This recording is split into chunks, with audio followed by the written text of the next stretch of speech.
Esto son palabras mayores.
Bueno, gente, tengo charla espectacular con dos amigos, Hugo Godoy y Jorge McFood. Bienvenidos. Gracias, Pablo. Pablo, un gusto, un saludo enorme para mi querido pueblo colombiano, aquí listos para hablar de cómo unimos a esta patria. Oye, hacía tiempo que no nos veíamos. Qué alegría, los tres de nuevo. Muy bien. ¿Cómo andas, Hugo? Para mí esta es la mejor de las fiestas. Qué bien. Bueno, yo me imagino que en este tiempo que hemos estado sin hablar o sin vernos, bueno, nos estamos chateando ahí continuamente, nos han pasado tantas cosas a cada uno en lo personal que podríamos hacer como una serie de Netflix, pero nos va a tocar centrarnos en lo que ha pasado en las últimas semanas, especialmente en los países en los que ustedes dos viven. Para empezar, hay una cantidad de gente del público que ya son seguidoras de ustedes dos, que los conocieron a través de palabras mayores y que quieren saber, por ejemplo, en el caso concreto de Jorge, cuál es su valoración de esta hecatombe que significa para el planeta el hecho de que Donald Trump sea el nuevo presidente de Estados Unidos. Es una aceleración de una tendencia que lleva décadas, una aceleración considerando la opción de los demócratas, pero no es un cambio. En política, en geopolítica es exactamente lo mismo. En materia nacional podría haber algunas diferencias en la agresividad contra los inmigrantes o las políticas sociales con los trabajadores, etc. Podría haber una diferencia, pero recordemos que los demócratas son la vieja derecha y los republicanos se han convertido en la nueva derecha, que es una derecha mucho más radical. Los dos comparten el neoliberalismo como dogma, nada más que la nueva derecha ya ni siquiera reconoce la democracia liberal como algo positivo, sino como un estorbo, como un error histórico. Y podemos decir, sí, es cierto, siempre la criticamos, la democracia liberal, pero no por ser democracia, sino por no ser tan democrático o ser demasiado liberal.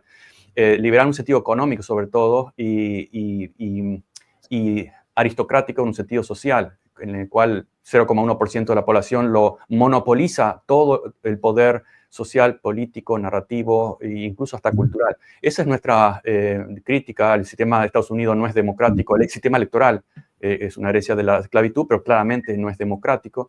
Falla por todos lados, pero la solución de la nueva derecha, incluso se puede escuchar a sus ideólogos principales, se puede leer sus artículos, etcétera, es simplemente eliminar el estorbo de las elecciones y convertir a Estados Unidos en el modelo de eficiencia, esa palabra que aman tanto los derechas, la derecha neoliberal, eficiencia. ¿Eficiencia para qué? Para irnos al abismo más rápido, lo más rápido posible. ¿Qué significa eso de eficiencia, un mundo más eficiente, etcétera?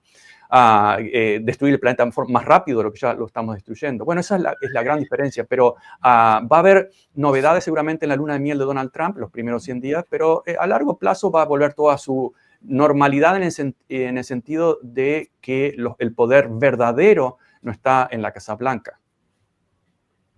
Así es. Para nadie fue una sorpresa con un partido democrático que abandonó hace tiempo a la clase obrera, a sus bases, representando Kamala Harris, pues a todo el establecimiento, pues no era difícil imaginarse que iba a pegarse un golpazo, pero 13 millones de votos menos, Hugo. Sí, bueno, nosotros creo éramos la única empresa en Sudamérica que hace análisis de datos predictivos, o sea, de intención de voto, y decíamos que Trump más o menos ganaba con el 4% de voto nacional. No teníamos clara, siendo un país tan grande y con estos swing states, estos estados bisagra, perdóname, que definen a última hora la situación electoral. Recordemos que en Estados Unidos no existe democracia.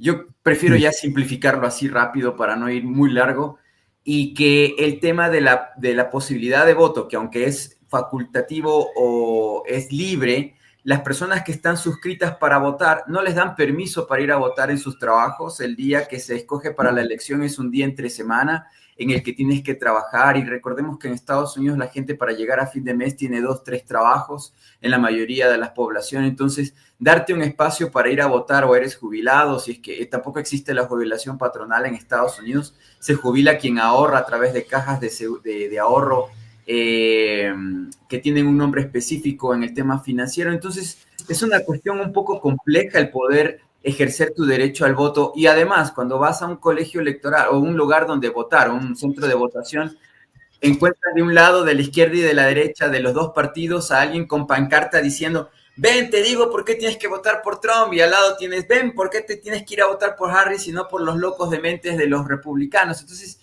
y de paso, no tienes lo que en Colombia o Ecuador llamaríamos veda electoral. ¿Recuerdas, Pablo, que hay como un fin de semana o un viernes?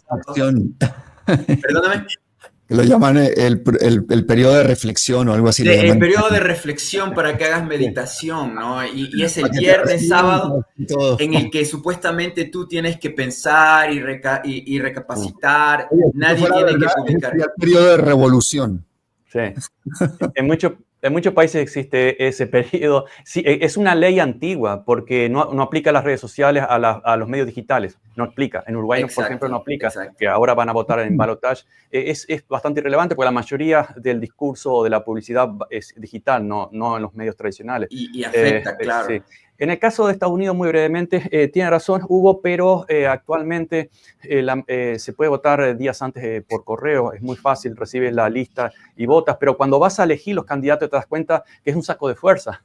Pero no hay posibilidades por el sistema de que el que lo gana lo lleva todo, y la gente directamente, en lugar de votar a un tercer partido, como ya hablamos del Partido Verde o el Partido del Pueblo, etcétera, es un voto simbólico simplemente, y muchos ni siquiera lo votan porque dicen es perder un voto. Entonces es un saco de fuerza recuerda que tuvimos este programa incluso con Jill Stein, ¿verdad? ¿Cómo le fue? Cuéntanos.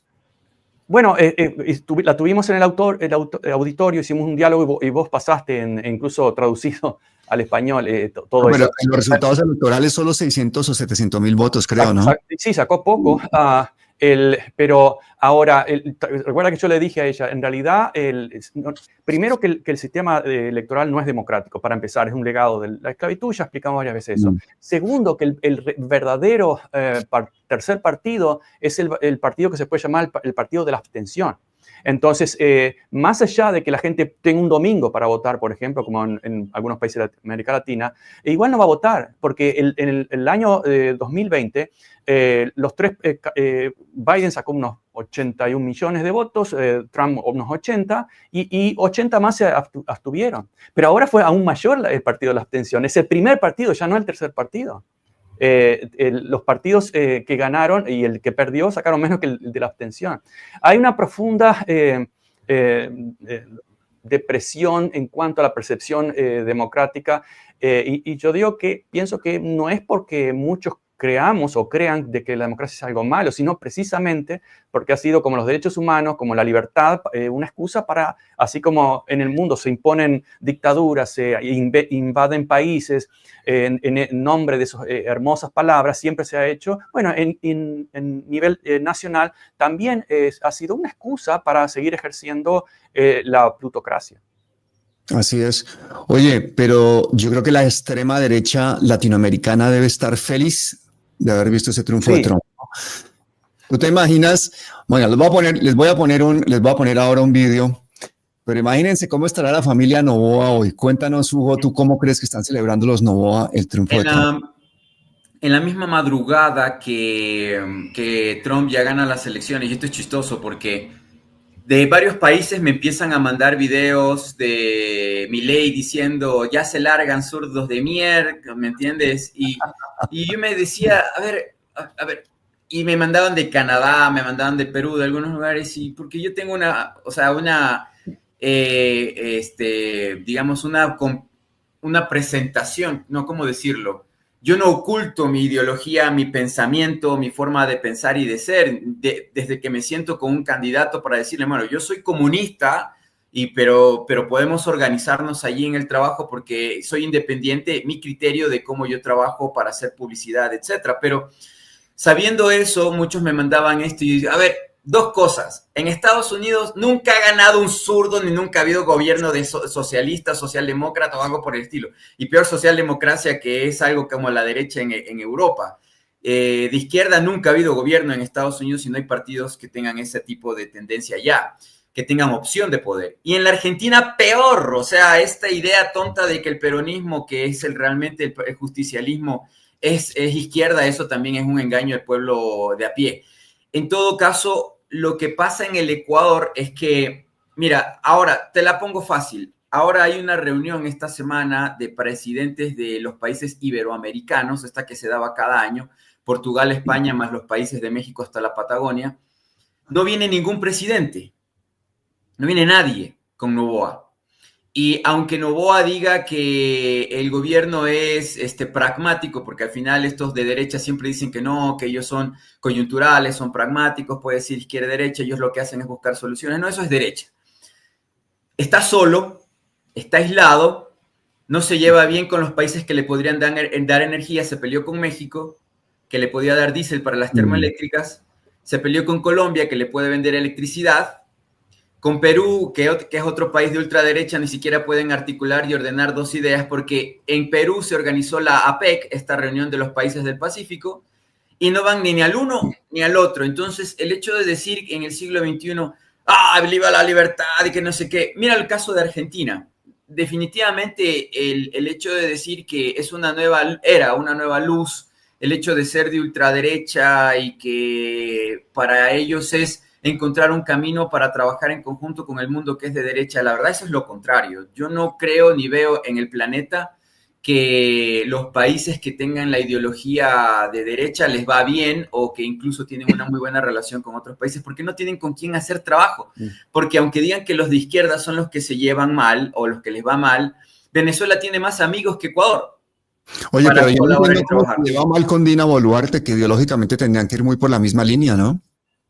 Totalmente, pero mira, eso es lo que te digo. Hace como un mes y medio hubo una reunión bilateral entre Ecuador y Perú, hubo la fanfarra y la fotografía de que Noboa se fue a Lima, hicieron la reunión con Boluarte, con militares de un lado y del otro, pero ¿qué hicieron? O sea, ¿qué se pusieron a jugar? ¿PlayStation? Porque la verdad no hay ninguna sinergia, no hay ningún trabajo. Mira, te hago un análisis. Nosotros y detectamos que más o menos se está yendo más de $1.000 millones de oro ilegal por la frontera Ecuador-Sur, norte Perú, oro que se extrae de la selva de manera como guerrilla o como paramilitarismo, no guerrilla, sino paramilitarismo.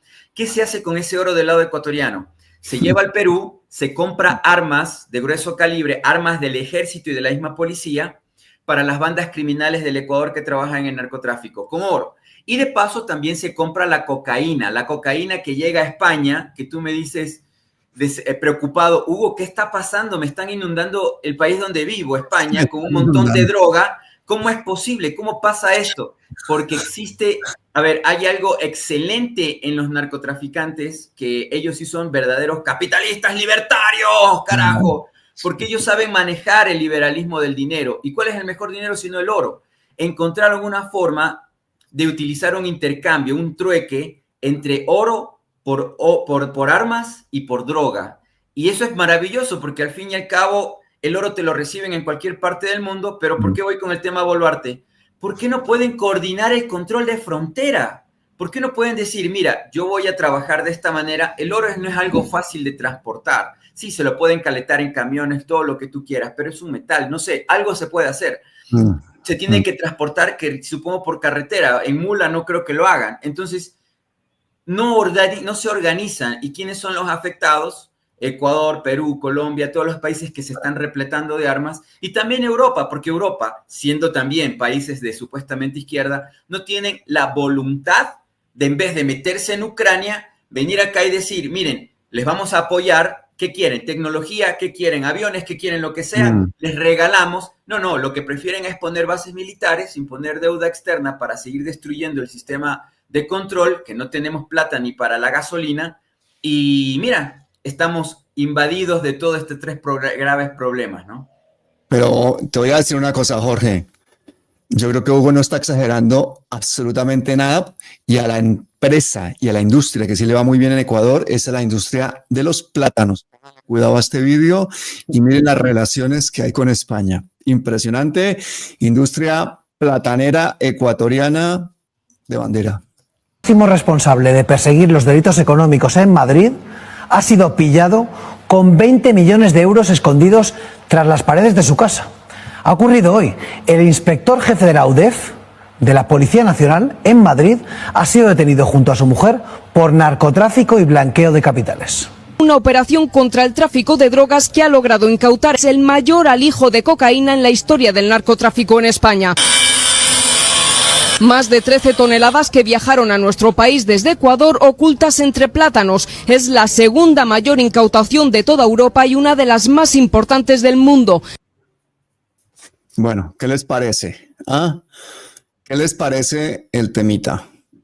Oye, espérate, ¿qué he hecho aquí? El máximo responsable de perseguir los delitos. Se nos ha ido Hugo. No, aquí está. Hugo, ¿qué tal?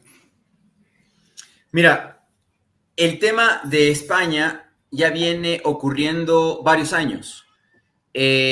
Acuérdate tú que el año pasado se encontraron 9 toneladas de droga en el mismo puerto en el sur de España, y anteriormente también había otros kilos. Yo te digo sinceramente, en mi criterio particular y personal, para no meternos en Honduras y complicar nuestra seguridad, que aquí están cayendo fichas de vez en cuando que son movibles. Un comandante, un capitán, un teniente, alguien de inteligencia, pero ponen a otro personaje y ese otro personaje también es parte de. Tendríamos que, como medios, hacer un seguimiento de si esas personas que son capturadas en la cárcel al año no salen por algún artilugio legal, o sea, es decir, ante la sociedad cumplieron el año o encontraron alguna figura legal y dicen que ya cumplieron, y esos 20 millones en algún momento los recuperan y viven felices forever, o sea, para siempre. Entonces, eso está pasando acá en Ecuador, y creo yo que el tema de la corrupción o de la corruptibilidad en Europa y también acá en nuestros países es muy sencillo, y me lo encuentro siempre como este término famosísimo de, pues entonces, ¿qué quiere, mijo? ¿Plata o plomo? Qué mal haces el acento colombiano. Es paisa, no es bogotano. Bueno, perdón. Puro paisa. Pareces Maluma ya, entonces. Entonces, lastimosamente, esto es crítico porque, mira, en Ecuador están asesinando continuo y constantemente este personal de gente civil que les ponen encargos muy complicados a ganar $2,000, $3,000. Si no se tuercen, como dirían en Colombia, les matan en cualquier momento. Hace un mes mataron a una muchacha, una joven de 28 años que le habían puesto a manejar el tema penitenciario nacional en Guayaquil. Iba en un Uber a su casa, al trabajo, y de repente en el Uber le dispararon. La muchacha seguramente no quiso ser parte del tema de la corrupción y la mataron. Entonces, ¿qué puede hacer alguna persona en esas condiciones? Bueno, voy a dejar hacer, aquí tienes tus $20,000 cada mes. Y así, no solamente ella, sino un sinnúmero de otras personas, no solo en Ecuador, en Perú, en Colombia, en Argentina, en España, en Alemania, también en Bélgica. Y lo interesante de todo este tema, para terminar esta parte, es que 75% de la droga que se está yendo de puertos ecuatorianos, que esta droga se está yendo más por el puerto de Guayaquil, por cierto, no por una playa escondida en medio de la madrugada, no, esto es un puerto grande, concesionado a una empresa internacional y todo lo que tú quieras. Y el 75% se está yendo a Europa, ya no se está yendo a Estados Unidos. Eso es algo muy relevante. Pero una cosa, ¿qué tiene que ver la familia Noboa? Porque el padre del presidente es el mayor productor de plátano, el mayor empresario de la industria bananera en Ecuador. ¿Qué ha dicho cuando se decomisó este cargamento? No sé si fue de su empresa o no. ¿Cómo se ha pronunciado el presidente Noboa respecto a esto? Porque es la mayor incautación de cocaína en la historia de España. O sea, mira, gordísimo. Corporación Noboa maneja más o menos el 45% de las exportaciones de banano del Ecuador. Corporación Noboa, que está en poder del hermano, o sea, del padre del actual presidente, es hermano de una de las mujeres más ricas del Ecuador, su hermana, Isabel Noboa. Pero ahora, ambos y otros hermanos más son herederos de Luis Noboa Naranjo. ¿Quién fue Luis Noboa Naranjo?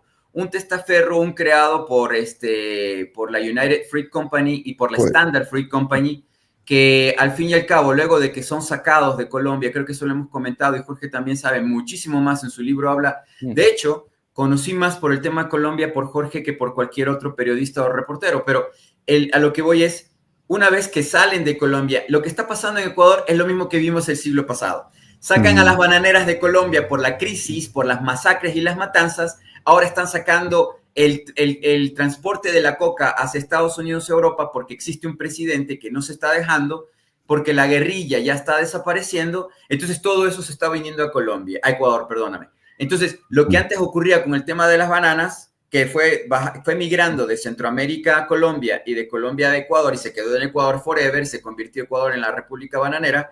En el caso ahora es que primero empezó el tema de la producción de drogas en Centroamérica, se fue a Colombia y ahora está la exportación mayormente en el tema de Ecuador, ¿no? Y bueno, ¿quién era este señor Luis Noboa? Mira, para hacerte solamente una referencia de las libertades que le hace las agencias de inteligencia a alguno de los suyos, porque es un desgraciado, pero es un desgraciado de ellos.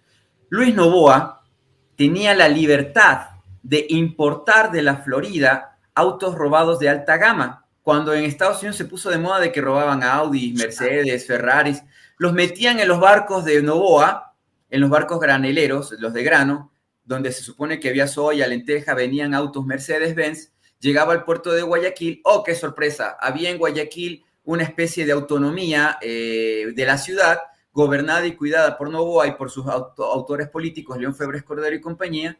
Los bajaban esos de ese mismo puerto, que ahora manda droga, porque también es autónomo. Y recordemos que este tema de la autonomía de la derecha es siempre un truquito, ¿no? No hay Estado ahí, son las empresas privadas. Y oh, sorpresa, las empresas privadas nunca son corruptibles, ¿no? Yo me reúno en foro de negocios con candidaturas y con la empresa privada y dicen, denos el petróleo y se acaba la corrupción. La empresa privada nunca es corrupta, ¿no? Entonces, la cosa es que metían los autos por ese puerto, existía una autonomía que se llamaba Comisión de Tránsito del Guayas, que es una policía autónoma de tránsito la que daba las placas, las matrículas de auto, y obviamente ahí todo eso se lavaba, los autos de lujo, y todos esos ricachones de la costa de Ecuador, sur, norte del Perú, tenían autos robados de Estados Unidos. Brutal. Entonces, ahí te puedo dar más o menos cómo es esta estructura que sigue funcionando. Entonces, se está yendo la droga hacia España, hacia Europa, por parte de puertos de Guayaquil y barcos de exportación. Pero esos barcos son de Noboa y tienen esa libertad de hacerlo. ¿Esos barcos cruzan el canal de Panamá o por qué vía van a hacer? Estos barcos cruzan, amigo, no solamente el canal de Panamá, estos barcos vienen desde Chile, trayendo muchas cosas porque son barcos gigantescos de contenedores. Y solamente de Ecuador no se llevan todo. Van viniendo del Perú, van viniendo de Colombia, de Chile, pasan por Colombia, pasan por Canal de Panamá, van hacia, si tú haces el rastreo de estos barcos, que yo sí lo hago, llegan hasta puertos de Estados Unidos. Pero sorpresa, en España es donde caen, porque algunas estructuras de gobiernos no están dominadas completamente por Estados Unidos. Perdona, caerán los de droga. Los de armas que van para Israel no caen y pasan por el puerto de Algeciras y siguen pasando y van a seguir pasando. Lo hemos denunciado esta semana y lo está denunciando aquí todo el mundo y aquí como si nada. Esto parece mentira, pero no pasa nada, compañeros, porque llega la gran esperanza latina a la Casa Blanca. Llega el señor Marco Rubio, que yo creo que Jorge nos va a decir quién es este señor. Les voy a poner un pequeño vídeo. El hombre que dijo que Donald Trump era un estafador 1000 veces, que lo odiaba. Ahora es su mano derecha en la diplomacia.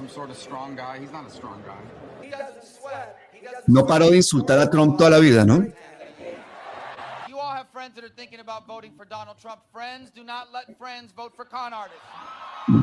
Una y otra vez dijo que era un estafador y ahora trabaja, es la mano derecha de un estafador.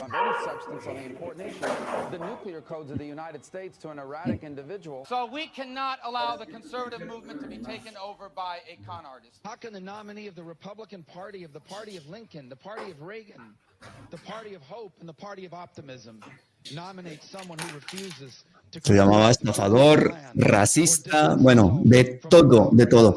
Además, Hamas should stop hiding behind civilians, putting civilians in the way. Hamas knew that this was going to lead to this.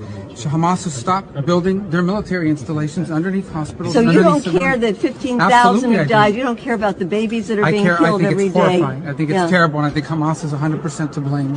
That's what I think. Make sure you post that.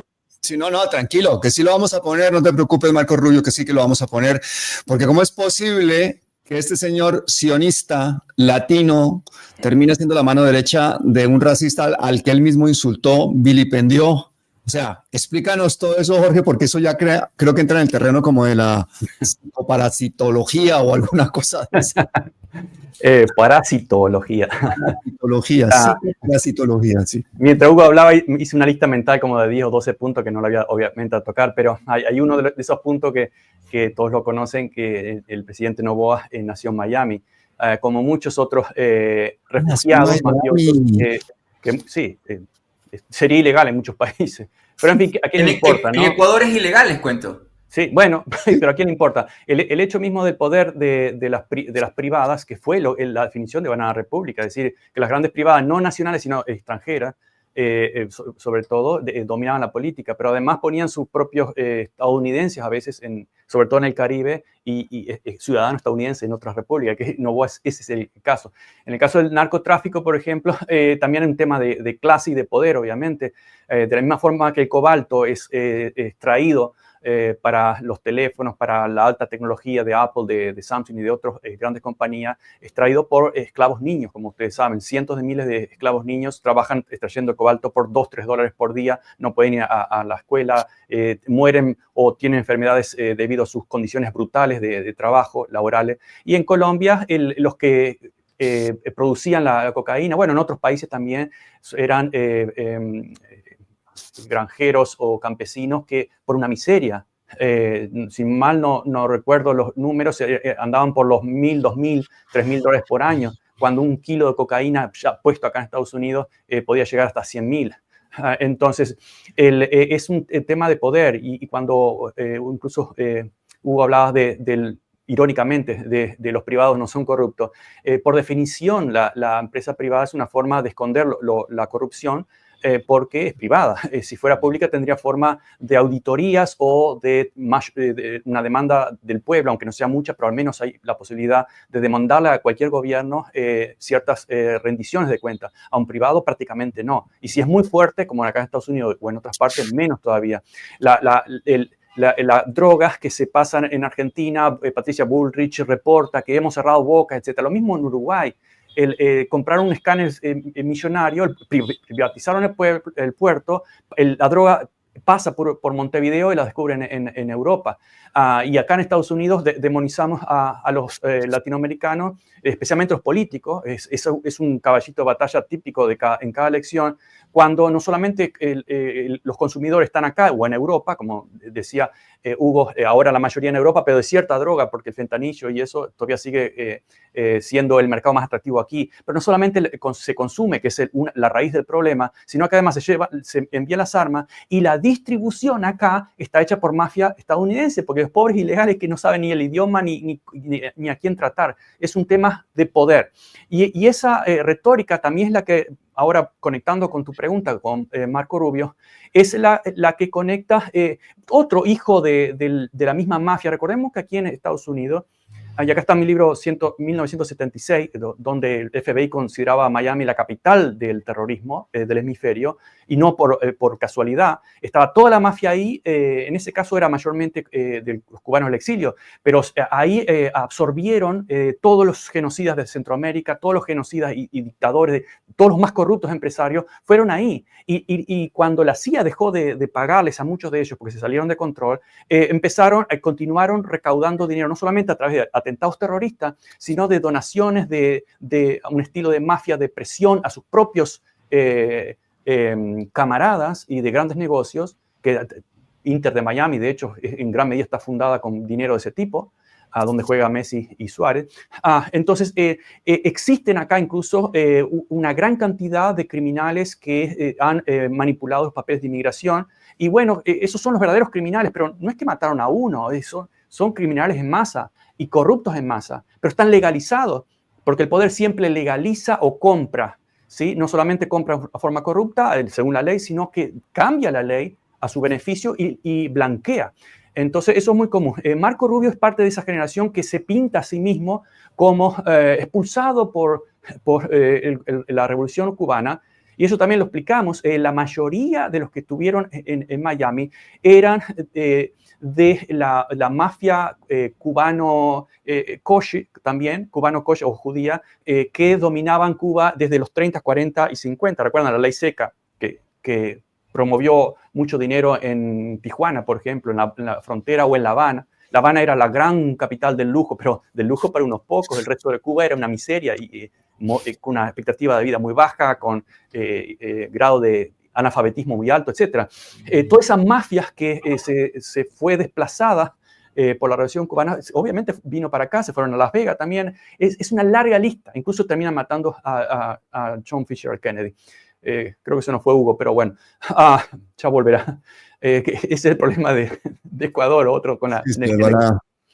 En el caso de Marco Rubio, se pintó como un expulsado por el régimen. Sus padres vinieron antes, durante la época de Batista, cuando Batista no era un problema, se mataba muchísimo más en persecución, como cualquier dictadura latinoamericana apoyada por Washington, y igual que otros criminales. En el caso de Marco Rubio, no estoy diciendo que era criminal ilegal que mataba gente como muchos en Miami, pero sí que mamó de esa cultura de victimizarse, de presentarse como paladines de la libertad, y no paró nunca, jamás. Entonces continuó, por ejemplo, diciendo, aparte de todo lo que has pasado, que hay que luchar contra el terrorismo de Cuba y de Irán, cuando la mayor el centro de terrorismo es Guantánamo. Ahí se tortura gente, el mismo Washington lo ha reconocido. Cuando la mayor soporte de los terroristas, desde los talibán, o si podemos llamarlo, porque ahora se convirtieron en la resistencia, pero fueron creados, ya sabemos, por la CIA, la Al-Qaeda también fue creado por la CIA, ISIS, eso está reconocido. ISIS menos reconocido, pero se va a reconocer, porque como ocurrió anteriormente.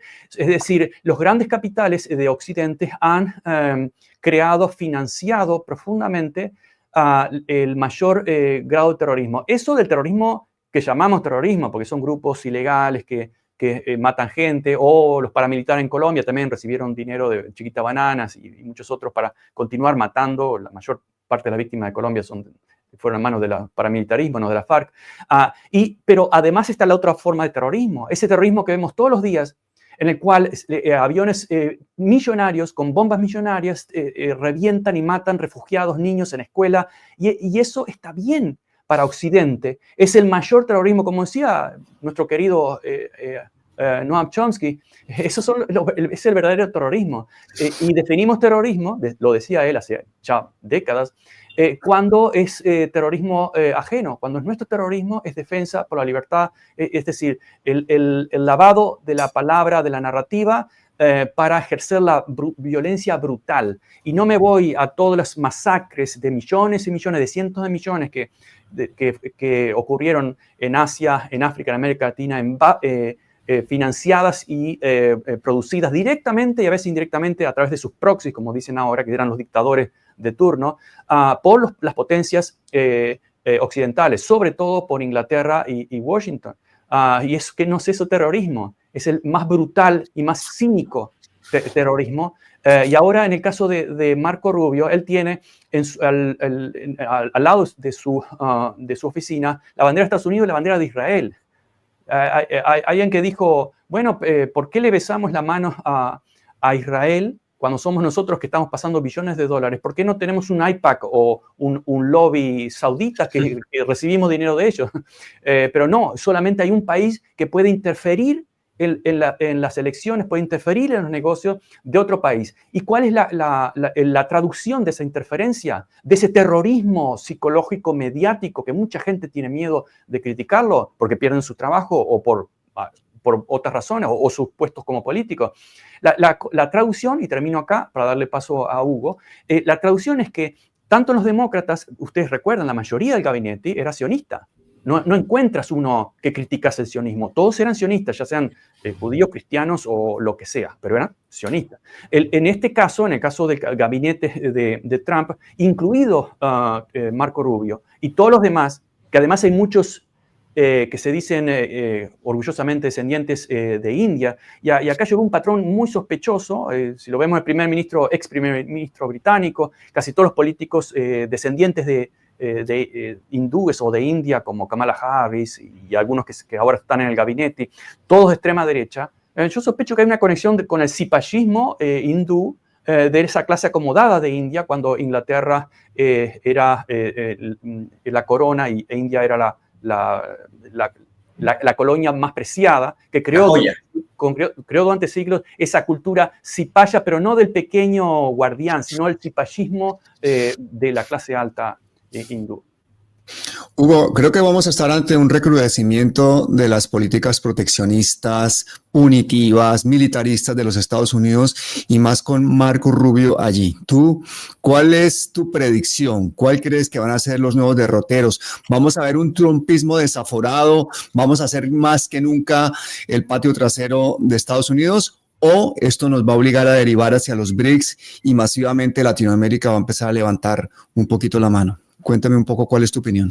Bueno, no tenemos un buen panorama para nuestra América del Sur, para nada en absoluto. Las abuelas nuestras nos sabían decir: el lobo pierde los pelos, pero no las mañas. Y generalmente en política y en la tendencia, o sea, siempre hay una tendencia política de los países hacia su entorno y hacia sus relaciones internacionales. Y en el caso del primer gobierno de Trump, lo que sí te puedo decir es que hubo un injerencismo extremo en América del Sur, pero terriblemente fuerte. Mira que más o menos cuando tú y yo, antes de conocernos realmente, cuando Trump era presidente, no trabajamos, no tenía el gusto de conocerlas a ustedes dos. Pero sí puedo decirte que Mike Pence Pino, el que fue vicepresidente de Trump, evangélico, ¿no? Y llegó al Ecuador casi a la entrada del segundo año de Lenín Moreno al Ecuador, y Pence llegó a la casa de gobierno del Ecuador a decirle a Lenín Moreno cómo tenían que ser sus futuros 3 próximos años. Esto ya en el año 2018. Le dijo, entre varias cosas: tienes que entregarme a Julian Assange, sacarlo como sea de la embajada. Y hicieron toda una estructura para denigrar la imagen pública de Julian en muchas maneras y justificar lo injustificable, que fue sacarlo a rastras de la embajada en un acontecimiento que nos dolió a todos los que somos humanistas y también defensores de los derechos, de lo que es esta estructura del derecho internacional, ¿no? Respetar las embajadas, la diplomacia, etcétera, etcétera. Bueno, el antecedente de ese ataque a la embajada de Ecuador en Londres provoca que Ecuador ahora, en este tiempo moderno, se sienta libre de atacar la embajada de México y destruirla. Y poner en riesgo la vida de cualquier diplomático. Mira, yo trabajo con gobiernos y diplomacia de varios países me dijeron en esos días, preocupados, diplomáticos: Hugo, no tenemos seguridad en Ecuador. Y que me lo diga un gobierno que tiene agregados militares, un búnker en donde México es un país pacifista per se a nivel internacional. Pero si hubiera intentado esto en China o en la embajada de China o en la embajada de Rusia, hubiesen muerto muchos. Entonces, a lo que voy es, ya hay antecedentes de la destrucción del Estado de Derecho y sobre todo en nuestra región. Luego también, en el interín de eso, un país que bien menciona el querido profe Jorge, un país específico que yo le llamo el israelismo como ideología, como doctrina de expansión y todo lo que tu guerrerismo financiero y todo lo demás, se atribuyó el derecho de atacar la embajada de Irán en Damasco, Siria. Lanzó un misil atacando una embajada en el interín. Entonces tienes dos provincias aledañas de Estados Unidos, una Ecuador y otra, yo le llamo el israelismo para no afectar el algoritmo de esta transmisión, porque por mi experiencia, si lo decimos en Facebook, esto ya será baneado, y si lo decimos en YouTube, también te ponen una alerta. Entonces, por eso hay que utilizar otros términos. Señor, ¿qué tienes ahí, por favor? ¿Qué cosa? Inventado, Sí, definitivamente. Pero, exacto, la bandera y todo. Pero los 4 libros que ha escrito últimamente. 4, gente, 4. A ver. Así es. Perdona, sigue. Yo no sé cómo lo logra. Yo hago menos de la mitad de lo que él hace cada día y soy el de ojeras. O sea, realmente no entiendo. No duerme. Da miedo escribirle por WhatsApp o algo porque es capaz de que te contesta cualquier sitio, pero ¿qué horas es allí este tío que hace despierto? Claro, y de paso, yo creo que es el mate. Tiene que decirme cuál es la marca que consume. Porque la verdad, el que yo consumo no, ni el café mezclado con mate, no puedo. En todo caso, a lo que voy es, vamos a tener 4 años terribles para nuestra región. El mismo hecho del equipo el equipo que conforma el gobierno de Trump es peor que el de su momento cuando fue presidente. Recordemos que Pompeo, ese criminal de la CIA, era parte de su equipo que quiso destruir Venezuela. También tenías a Bolton. Bolton ya tenía preparado desde Brasil y desde Colombia un ataque a Venezuela armado. Entonces, estos personajes actuales no son tan... peor, se te escapa uno peor. Eric Prince. El dueño de Blackwater. Acuérdate que su hermana fue la jefa de educación de Trump. Y vamos a ver qué cargo le dan. Fue el que le ofreció a Trump comprarle la guerra de Afganistán. Es la mayor fábrica, se llama Academy ahora, Blackwater. Academy se llama Blackwater, sí, exactamente. Y es una de las mayores empresas de mercenarios en el mundo entero. Hablemos de nombres. Ahorita que estamos de nombre y estoy con mi paisano Jorge. ¿Quién fue Nikki Haley en la embajada? ¿Qué hizo en la ONU cuando fue parte del gobierno de Donald Trump? Esta señora intelectualmente es una genocida, es una apologista del crimen de lesa humanidad en distintos países. Y bien dicen, es de origen indio, pero pues la verdad ocurre una cosa muy interesante en Estados Unidos y en el Reino Unido con los países migrantes de países que han sido invadidos por esos mismos países, que cuando llegan a Estados Unidos y obtienen la residencia o la nacionalidad, se les cambia el programa, porque el cerebro es algo programable. Entonces cambia el software, cambia la información, y lo que común y vulgarmente decimos nosotros aquí en nuestras tierras, se blanquizan, se blanquerizan, ¿no? Bueno. Yo cuando trabajaba con estadounidenses en Bolivia y en otros lados, cuando de repente veías lo que nosotros llamamos comúnmente gringos muy blancos, no rubios y azules, el chicano, el nacido en Estados Unidos, de padres migrantes, dice, oh, por fin veo blancos. Pero él no es blanco.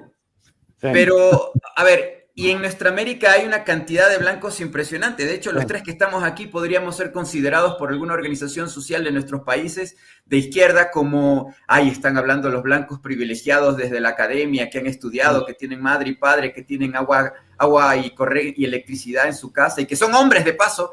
Hablar de lo que pasa en el planeta, sí, es verdad. Sí lo somos. Pero al menos tenemos conciencia. Y educación justamente humana. Entonces, a lo que voy es, no va a ser en absoluto un periodo de paz para nuestra región. Está el mismo dueño de SpaceX en parte de su equipo, y que si bien Facebook en su momento fue la estrategia comunicacional mediática, como ustedes bien hablan de cómo se utilizan las redes de Internet, estuvo X totalmente apoyando a Trump, en este caso Musk. Recordemos qué fue lo que hizo Musk en el 19 en Bolivia y qué fue lo que él dijo abiertamente. Si necesitamos el litio, haremos los golpes de Estado donde nos dé la gana. Entonces, ¿cómo es la región ahora? Pence, Trump y compañía hicieron algo muy bueno en el 2000, en ese periodo de 4 años. Se había generado la UNASUR. La UNASUR estaba en Quito. La sede tenía sus debilidades. Ellos supieron analizar las debilidades de la Unión de Países de América del Sur. Pence le dijo una de las cosas más importantes: me destruyes la UNASUR. No entra nadie a ese edificio. Recordemos que está en la mitad del mundo, en la ciudad mitad del mundo. Costó como $23 millones hacer ese edificio para que tengamos un parlamento de la UNASUR allí. Nunca funcionó. Al final, Lenín Moreno destruyó eso. Tenías a Piñera en Chile, se desafilió de la UNASUR. Tenías en Perú, también se desafiliaron de la UNASUR. Tenías pues a querido Duque pues en Colombia, dijo: nosotros no vamos a estar en eso, y se salieron de la UNASUR. Bolsonaro en Brasil le dio la estocada final. ¿Y qué quedó la UNASUR? ¿A qué estoy refiriéndome? La estrategia fue buena, nos cogen desunidos, y ratones desunidos son fáciles para el gato. Entonces, tienes a Colombia solitaria, tienes a Venezuela aislada, tienes a Perú completamente corrompido. Ecuador no es un estado, no es lo mismo de Correa con lo que tenemos hoy en día. En Argentina tenemos a Milei. O sea, es el escenario perfecto para convertir a América del Sur a la Centroamérica del 30 al 60. No te quede la menor duda. Y mira, me llegó ayer de organizaciones sociales un documento en el que el Comando Conjunto de las Fuerzas Armadas del Ecuador ha llamado a hacer una movilización y una recapacitación para los reservistas. ¿Qué me dice a mí esto? Está en actividad el Plan Cóndor del siglo XXI. ¿Vamos a tener golpes de Estado en Colombia? Sí los va a haber, o por lo menos el intento. ¿Vamos a tener persecución, asesinato y crimen en Ecuador con líderes gremiales sociales? Sí lo vamos a tener. La ventaja que no tenían los militares en el siglo pasado, o la CIA en ese tiempo, es que ahora tenemos Pegasus y tenemos un montón de porquerías que nos pueden revisar en dónde estamos, en qué lugar estamos, qué escribimos, y nos van a capturar y nos van a desaparecer en el momento en que ellos quieran. Entonces, ese es el problema, y lastimosamente estos 4 años de Trump me parece a mí que es una estrategia interna de esta dualidad de entregar el poder o de repartirlo entre grupos de poder en Estados Unidos, y pues el plan está activado lastimosamente, y creo yo que lo que está pasando en nuestros países es reflejo justamente de lo que ellos van a hacer, tanto mediáticamente como militarmente. Es una pena, pero tenemos que estar muy atentos a esto. Oye, el que estará encantado será el funesto Luis Almagro, ¿no? El secretario general de la OEA. Total. Hay una cosa más. Tienen el financiamiento. Ya Estados Unidos no tiene que poner el dinero. La cocaína es la que está financiándolo, y lo va a financiar muy bien. Y sí, Almagro obviamente viendo para otro lado.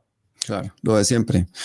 Bueno, Jorge, ¿cuál es ese destino manifiesto reencauchado que va a tener ahora Trump en sus manos, con poder absoluto en Congreso, en Senado, en el mismo Partido Republicano, presidente, va a poder cambiar las leyes, va a ser el autoritario más autoritario del mundo, poder hegemónico total? ¿Cuál va a ser esa nueva frontera? Ya no borde fronterizo, porque ya vemos que la cuestión de ellos es la supremacía blanca. ¿Cuál va a ser ese entorno, esa supremacía blanca anglosajona y sionista, con este señor, el hombre más poderoso de la Tierra, gobernando un imperio de la mano del hombre más rico del planeta? Sí, la respuesta breve es: la frontera es el resto del mundo, que ya no es igual que el resto del mundo antes, y está mucho mejor organizado y económicamente más fuerte. Esa es la frontera. Y eso explica además no solamente el anillo de fuego, desde Ucrania, pasando por Palestina hasta Irán y Taiwán, un conflicto de Taiwán inventado por Occidente, no por China. Incluso está en la ley internacional y en la política de los últimos 50 años de China, no reclamar pero no intervenir, pero incluso la misma ley internacional lo reconoce como parte de la misma China. Pero bueno, entonces ese anillo de fuego es la fricción de las dos placas tectónicas, ¿no? Del occidente decayendo y del oriente surgiendo económica y geopolíticamente, y produce eso. En el caso de Israel, ya se están quemando todas las naves ahí porque es estratégicamente muy conveniente, lo ha dicho desde Kennedy Jr. claramente. Si no existiera habría que inventarlo, porque es una de nuestras bases ahí. Entonces, muera quien muera, sea quien sea, y el discurso debe tratar de justificar lo que sea. No importa lo que haga Israel. No importa moralmente si rompe cualquier ley internacional, hay que justificarlo.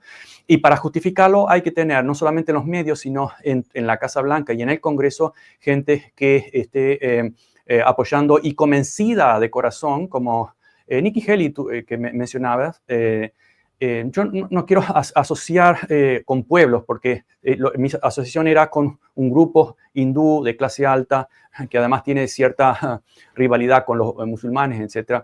Pero de una forma repetida han sido los perros guardianes de Occidente.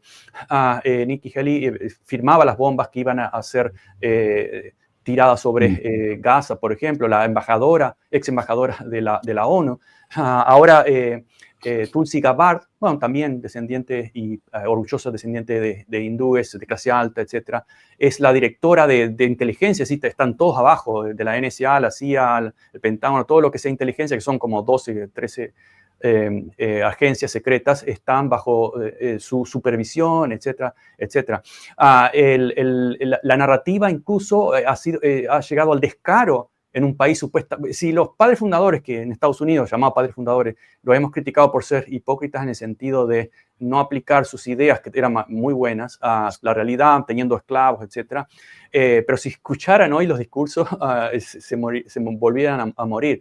El justificar la política internacional basada en la Biblia, es decir, todos, desde Clinton, los demócratas, sobre todo los republicanos, lo han dicho y lo siguen diciendo. Tú hables la Biblia y vas a ver que Dios le dio la tierra a los israelíes.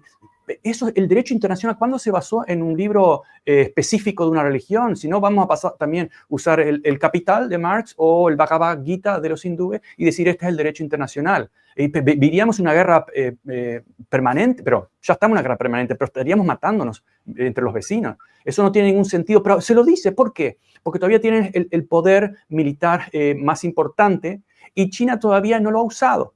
Está acumulando poder, de hecho, no solamente económico, de infraestructura, no solamente está comprando la buena voluntad a través de inversiones en África y en América Latina y dándose cuenta de que hay una gran conciencia antiimperialista por los siglos que han sufrido esos continentes, la brutalidad que han sufrido esos continentes de Occidente. Entonces está capitalizando económica y moralmente, pero también militarmente.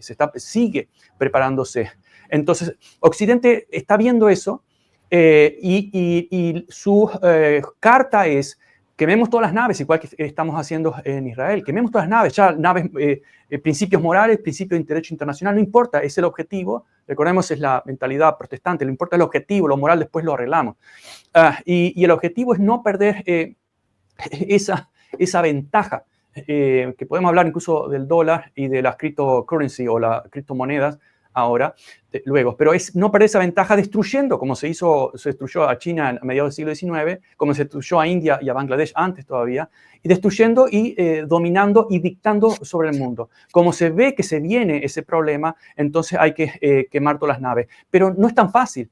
Entonces, una de las estrategias es la misma que ocurrió en el final del siglo XIX y principios del siglo XX para el hemisferio norte y en Estados Unidos, es asegurar, como en el ajedrez. En ajedrez a veces se aseguran ciertos casilleros, no me lo pueden tocar. Bueno, para poder ir al objetivo que es derrotar al rey. Bueno, ese casillero estratégico es América Latina.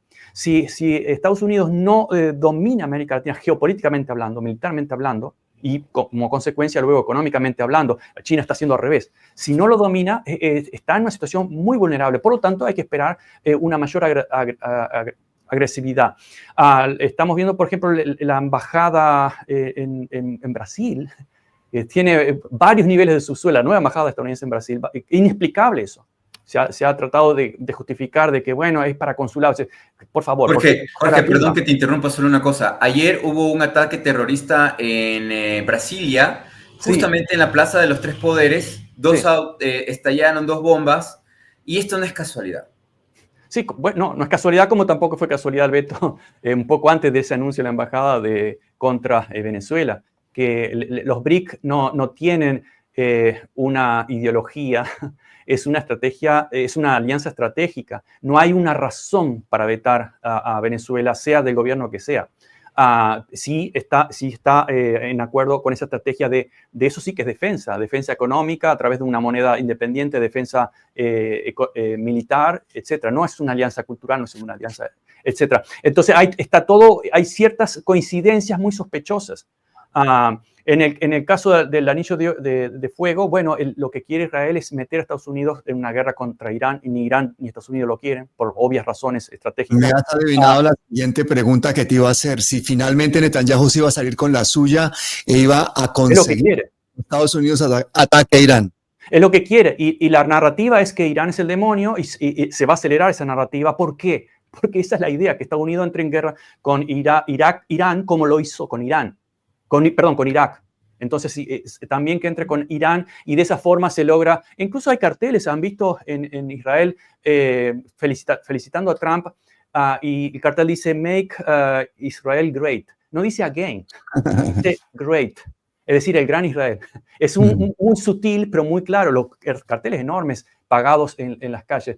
Ese es el objetivo. Entonces, Irán ya no es Irak y es mucho más poderoso, mucho más estratégico, está muy cerca de la bomba atómica y si lo necesita, China va a intervenir. Porque a China no le conviene que caiga Irán, geopolíticamente hablando. No le conviene que caiga Rusia, geopolíticamente hablando. Sería el talón de Aquiles de China. Porque China sabe que cuando deba enfrentar una guerra, lo va a hacer como lo hemos dicho hace 20 y pico de años, en los mares del sur. Esa va a ser el gran cruce de la trampa de Tucídides de Occidente y el Nuevo Oriente. Los mares. Oye, pero compañeros, faltan 60 días para que se posesione Trump. ¿El Deep State puede asesinar a Trump? ¿Se va a salir Netanyahu completa? Netanyahu está fuera de control y va a estar 60 días fuera de control porque no le hace caso a Biden. ¿Qué va a pasar en estos 60 días? Pablo, ¿qué sensibilidad? Bueno para adivinar esas cosas, Hugo, cuéntame. ¿Qué sensibilidad que tienes, Pablo? En serio. Mi criterio particular, y estás en España, no estás donde las papas queman ahí en Estados Unidos, pero mi criterio particular... ¿Qué estarás tomando? Te llega café de Colombia. Una manifestación antirracista y terminando me topé con una manifestación fascista que terminó luego en otra manifestación frente a la casa del PSOE con cargas policiales que yo no había visto en mi vida aquí. O sea, aquí la situación está crónica y más después del desastre natural que hemos tenido en Valencia, que se ha utilizado por parte de los partidos políticos. Literalmente ha costado vidas la politiquería porque los políticos autonómicos y nacionales han echado la patata caliente a la cara todo el tiempo. Ha habido de todo. Entonces, España ya no es lo que era. Les puedo decir que en este momento hay una crispación social increíble. O sea, tú ya pusiste los dos escenarios. Solamente hay que ponerle los titulares. Como bien dijo el profe Mahfoud, la frontera es el resto del mundo. ¡Qué maravilloso! O sea, la cuestión es la siguiente. Europa está en crisis, va a entrar en una crisis, en una implosión social interna. Ese es un escenario que ellos esperaban y que lo quieren, obviamente. La africanización de Europa, esa es una realidad que veremos durante este siglo. Algo que dijo Jorge y que también me hacía pensar y recordar es que lo que estamos viendo de bloque en Asia, Eurasia, es que se repiten los escenarios. Estados Unidos, por un lado, contragolpeando y tienes lo que otrora era la Unión Soviética, pero ahora es Rusia, China y algunos países asiáticos, ya no pues los chihuahuas que ahora son totalmente otanistán, ¿no? Polonia, la misma Ucrania, ¿no es cierto? Eslovaquia, todos estos países que están hacia el oeste, Finlandia, Noruega, Suecia, estarán ya ahora en un bloque completamente tratando de hacerle la guerra desde ese lado, que en cambio le quisieron hacer a China por el sur, ¿no es cierto? Cuando tenías Corea, cuando tenías Vietnam y todas estas situaciones. Ese es el escenario que se presenta en el tema guerra geoestratégica planetaria, ¿no? Ahora, ustedes mencionan el tema de Trump, y creo que aquí es donde tenemos que centrarnos muy claramente. Estados Unidos es un país, nuevamente, el lobo pierde los pelos, pero no las mañas. Un país que está muy acostumbrado a condicionar a los presidentes del Ejecutivo a través de disparos al estómago y a la cabeza. El punto es, Estados Unidos es una nación que tiene hiperpresidencialismo, ¿no? Eso se trató de quitar para evitar el fascismo en Europa a través de gobiernos parlamentarios, Italia, Alemania, pero ese sistema también está en decadencia. Veamos lo que está pasando en Alemania o el mismo Reino Unido, donde cambian primer ministro a cada rato, aunque realmente quien gobierna es esa plutocracia de la City de Londres con la monarquía, ¿no? Con su graciosa majestad. Pero yo pienso y considero de que hay un choque muy fuerte dentro del establishment en Washington en Virginia y sus alrededores, en donde obviamente Trump dijo en el discurso, yo voy a evitar las guerras y voy a parar esto, pero ok, ¿cómo vas a negociar con Raytheon, con Lockheed Martin, con Northrop Grumman? ¿Cómo vas a negociar esos miles de millones de dólares de adicción, de parasitología, como dice bien el profe, que necesitan ellos inventar guerra o tener una guerra afuera de territorio propio, porque no hay que matar americanos en América? Hay que matar con esas, para que el negocio sea próspero, hay que matar... Bueno, cuando los estadounidenses fueron asesinados en Palestina, nadie dijo nada. Total. Y el asunto es, o en México con el tema de las guerras de los carteles, pero el asunto es, quizás, y Trump tal vez es un poco más torpe en ese sentido, se siente tan capaz de poder ser el mejor negociador del planeta, llega con un envión ahora a ganar las elecciones diciendo, bueno, lo que me ganó fue la pandemia y las mentiras, pero me pegaron un disparo acá, nada me mata. Es el Hitler del siglo XXI, porque Hitler cuando le hicieron el tema de la bomba que le salvó la mesa, dijo, pues soy diseñado para gobernar el planeta por algo, porque ya me han intentado matar varias veces y nadie lo logra. Entonces, realmente, y hay que decir la verdad, al final nunca lo mataron, ¿no? Se fue a la Argentina, pero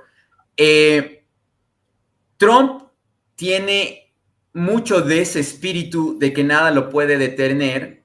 Hay mafias muy poderosas en Estados Unidos que si se ponen un poco incómodas, le pasarán un poco de advertencias. Si es que las advertencias no las escucha, pues le dispararán, como le hicieron con Reagan, y después de ese disparo a Reagan se vinieron los Reaganomics. Entonces, quizás tu sensibilidad, no sé si poder ir mucho más allá, ya entrarle al sentimiento de la emocional, pero sí puedo decirte que tal como es Estados Unidos, podríamos estar viendo atentados contra Trump en un momento determinado.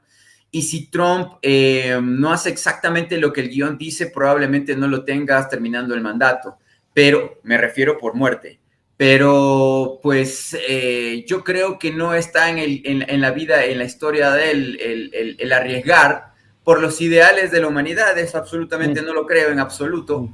Quizás sería lo ideal o sea, puedo yo estar pecando de ser parcial en esto porque sí nos convendría que salga del camino, como lo digo como sudamericano, pero en estrategia. Pero por otro lado, si él termina el mandato, ¿por qué dijimos lo de Europa? Lo único que puede aplacar la ira y la furia desmedida de las garras y de los colmillos de Estados Unidos sobre el resto del continente, que Jorge, como vive en Estados Unidos, dice el hemisferio, pero porque así dicen allá, pero si Europa les da mucho alimento, no tiene alimento Europa. A ver, ¿tiene petróleo Europa? No lo tiene. ¿Tiene oro Europa? No lo tiene. ¿Tiene coltán? ¿Tiene litio? No lo tiene. Entonces, ¿cuál sería lo que Estados Unidos o la anglósfera quiere de Europa? Pues yo no lo sé. Ojalá haya algo, porque si lo hubiera, ellos no se van a fijar en este territorio. Ahora, tienes Asia, tienes África, y obviamente lo que acaban de hablar ustedes de manera excepcional, el tema de cómo está haciendo los anglosajones retirados de África, Grupo Wagner y otros grupos más, Rusia y de alguna manera tibia China. La guerra entre estos dos grandes bloques es Asia y obviamente África por nuevamente petróleo, gas, coltán, etcétera, etcétera. No lo lograron con Rusia. Yo no sé en qué análisis o estudio de qué tanque de pensamiento llegaron a creer que podían arrebatarle Siberia a Rusia con el objeto de hacerle una guerra en Ucrania y después los alemanes tendrían gas propio a través de Finlandia y etcétera, ¿no? O sea, son tan inteligentes que dijeron, mira lo que pensaron, vamos a permitir que los rusos hagan el gasto de los oleoductos, de los ductos de gas por el Báltico. Una vez que los tanques ya estén, toda la estructura esté terminada por los rusos, que son los que tienen la tecnología, les vamos a hacer una guerra a los rusos, los vamos a arrodillar, los vamos a hacer llorar, y después de la OTAN, y después de que ya estén llorando y digan, por favor, no nos quiten Moscú y lo del sur y todo lo que tenemos, por favor, no nos hagan humillaciones. Ahí les vamos a negociar y les vamos a decir, pues bueno, nos vas a entregar el Nord Stream, nos vas a entregar un puerto en el norte de Rusia, y te podrías estar quedando incluso con Kaliningrado y todo lo demás. Llegaron a pensar que podían vencerlo a Rusia, pero lo que no se dieron cuenta, que al irse a una guerra, como lo han intentado como 10 veces contra Rusia, antes de que sea la Unión Soviética, es que esta Rusia no es la Rusia, como le decía algún diplomático, esta no es la Rusia previa a la Unión Soviética, esta es una Rusia que va al espacio. La Rusia que los franceses, los británicos, etcétera, etcétera, quisieron invadir era una Rusia que mayormente era campesina, pero tuvieron una revolución, la revolución bolchevique, y la revolución bolchevique convirtió un país que era mayormente agrícola con un imperio de oligarcas, plutócratas, que era Zar, el primo del rey que estaba en Londres. Ahora es otra historia. Ellos tuvieron una revolución, tienen tecnología, tienen universidades brutalmente avanzadas, tienen ciencia, tienen tecnología y tienen gente capacitada y muy bien preparada. Entonces, cuando empiezan esta guerra se olvidaron de que, o sea, se creyeron el cuento de que la Unión Soviética fue un fracaso en absolutamente todo y que no desarrollaron nada y que los soviéticos no fueron los que los vencieron a los nazis y que los soviéticos no fueron los primeros en lanzar satélites y que los soviéticos fueron los primeros en trasplantar corazones. O sea, se olvidaron porque como los capitalistas creen que el comunismo es una basura, no se logra absolutamente nada durante ese periodo. Se olvidaron de todo eso. Sí, Rusia es capitalista actualmente, pero tiene una estructura académica, tecnológica, científica, industrial, heredada de la Unión Soviética que está poniéndose a prueba ahora. Fabrican tanques como nadie en el planeta, fabrican misiles como nadie en el planeta, aviones como nadie en el planeta, y eso está venciendo a ese otro capitalismo que está desapareciendo en Europa. Y te digo una cosa, mi querido Pablo, te aseguro que aunque estemos canosos y tomando un tecito juntos en sillas de ruedas, veremos una Europa occidental que tuvo una revolución socialista, comunista, extremista durante este siglo, en la mitad del siglo, y que tuvieron su Unión Soviética 2.0 ahora en el oeste. Y esa guerra la vamos a ver nosotros, y nuestros nietos probablemente sean los que decidan si exista o tenga que desaparecer.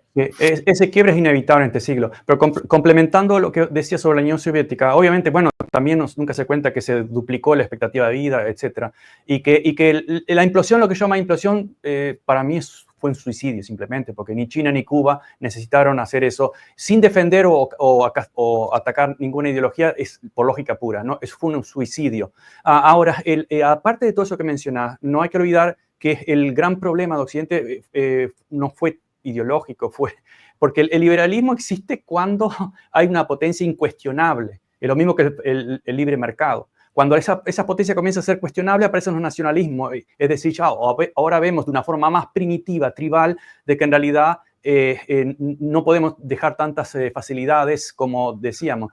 El mayor problema de Occidente siempre fue el independentismo, nunca fue un problema ideológico. En América Latina, en África, todos los intentos independentistas fueron arrasados, eliminados. Los países no alineados fueron liquidados, no por un tema ideológico, simplemente porque eran independientes. El comunismo fue el demonio en el tercer mundo porque era independentista, era la otra opción. No era un tema ideológico, era un tema del independentismo.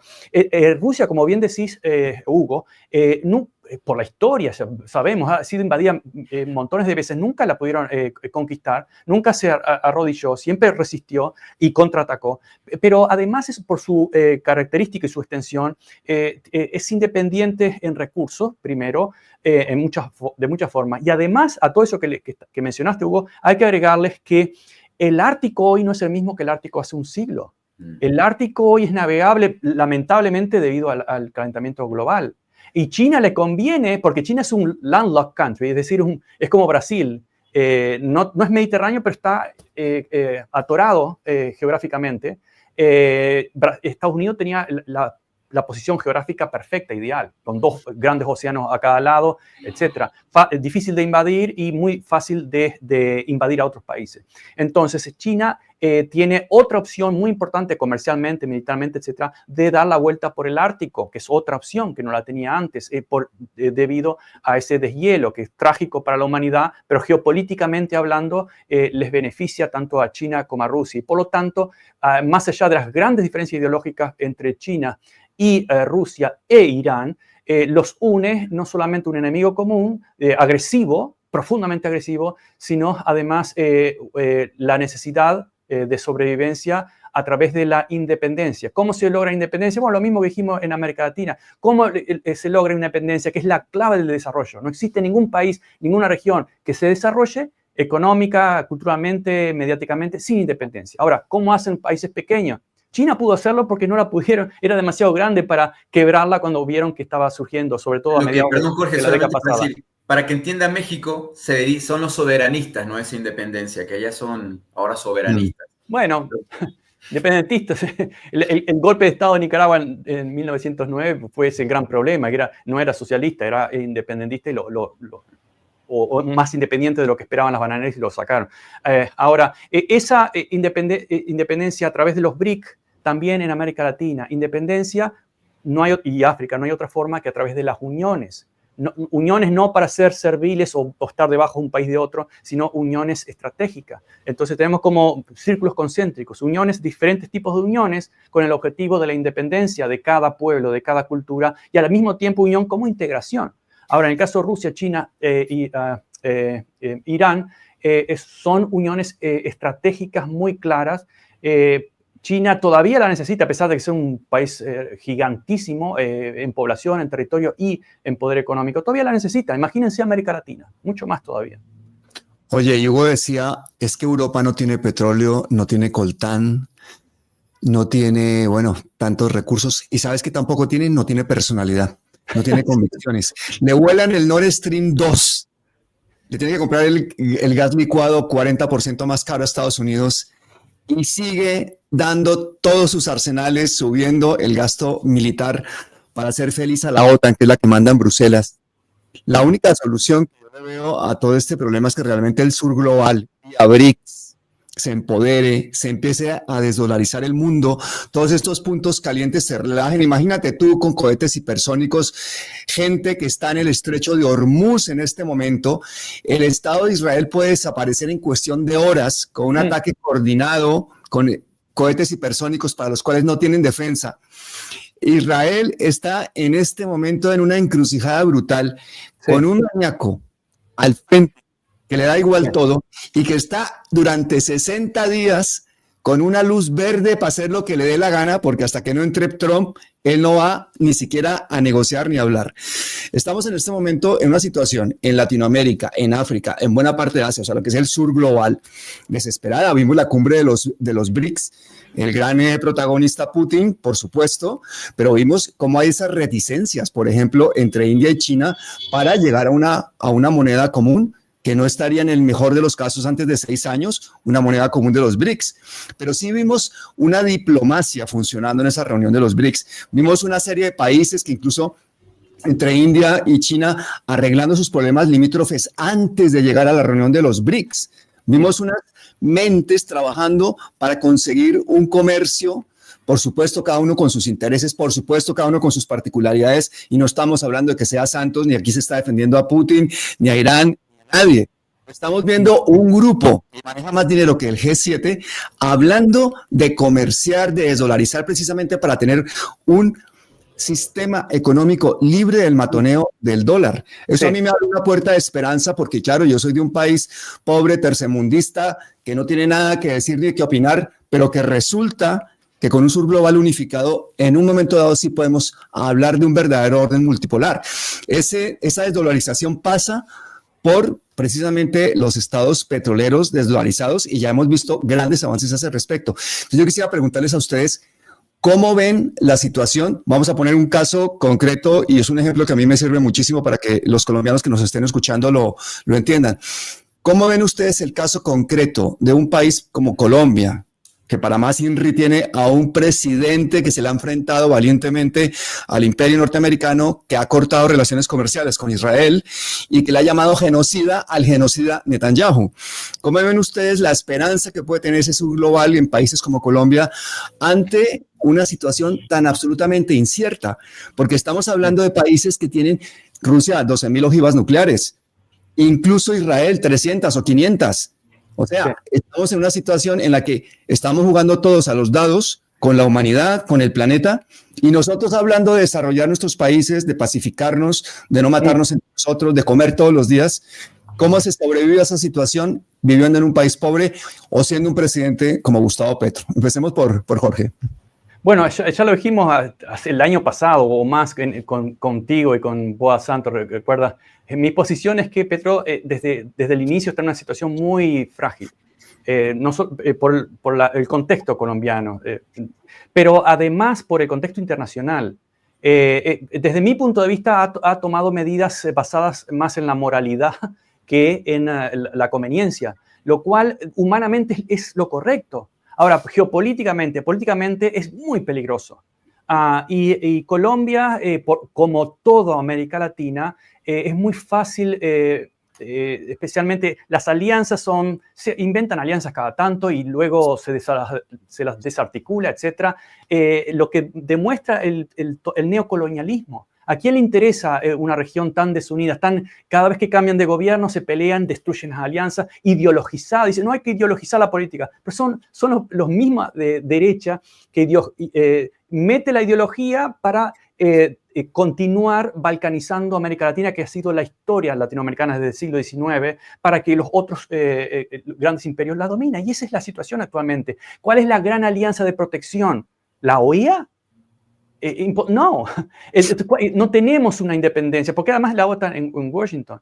Es decir, pero y además, desde el punto de vista de Occidente, ese fanatismo no está entendiendo de que también a nosotros, en Estados Unidos y en Europa, nos conviene entrar en el diálogo humano, civilizado, de respeto por la ley internacional, porque para beneficiarnos de toda esa nueva surgimiento de Asia. Podemos beneficiarnos. Nuestra gente acá que está sufriendo una terrible decadencia social, económica, de todo tipo y moral, podía beneficiarse de eso. Pero claro, a la élite no le interesa eso. A la élite le interesa el conflicto, el ganar, el destruir, el gobernar sobre las cenizas. Entonces América Latina tiene que las dos cosas, actuar de una forma ética y moral, pero no seamos ingenuos. Tenemos que tener alianzas muy claras, independiente de los partidos o de los gobiernos que existan.